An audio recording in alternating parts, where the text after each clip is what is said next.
Animax Music. So Animax Music, if you may be familiar with it, it happens annually, one in Kansai and one in Kanto. So for this year, we're going to air Animax Music 2016 and 2016 Yokohama and 27 Osaka in June. So watch out for that in Animax. Some of your favorite anime artists are going to have performed. So makikita nyo sila mag-perform sa Animax Music.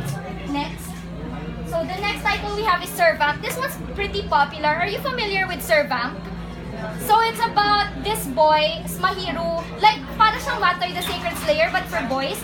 So Mahiro just wants a normal life, but then he adopts this stray cat, and yun pala yung cat na yun is a vampire.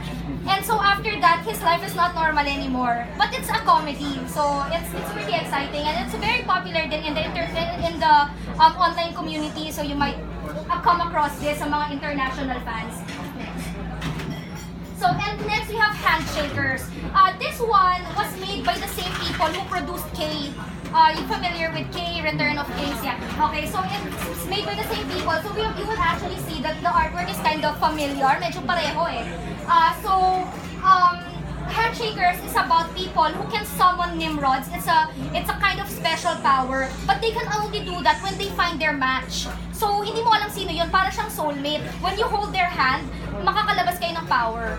So yun, parang it's basically this boy and this girl who met and they held hands, and then lumabas yung Nimrod nila, and they go on a competition because they want to meet God. Something like that. So watch out for it. It's pretty interesting. This one is not just interesting. This again is not for the faint of heart. It's pretty violent.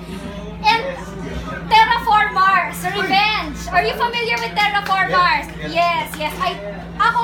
Hindi ko ma-stand ang Terraform Mars because it's about giant cockroaches who live in Mars. Okay, so now the Earth mission has to go there because there's a virus. They have to get a sample of the Terraform Mars.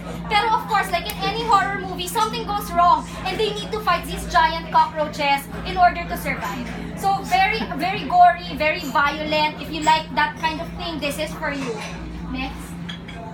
Okay, next one is a lot tamer. It's called Brave Witches. So it's set in the 1930s. It's about a group of girls who are in the army. The difference is the special thing about them is that they have magical powers. So they're called witches. The girls with the special abilities are called witches, and they're brave because they fight for the freedom of the country. And next, this is cute. It's Urara Meirocho. So it's about this girl who's looking for her mother.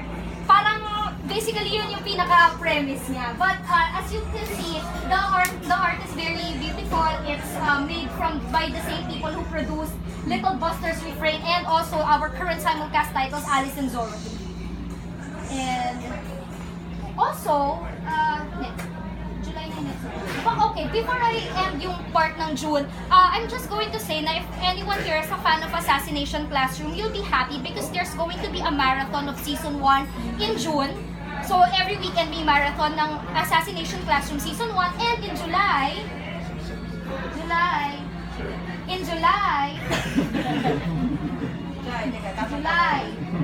ayan, we will have Assassination Classroom Season 2. But this privileged information is for your eyes and ears only for now, as of until June 26. So kayo lang muna yung special people who get to hear this because we will not announce this yet until June 26. But internally, people who are fans celebrate now because we get to watch the second season on Animax in July.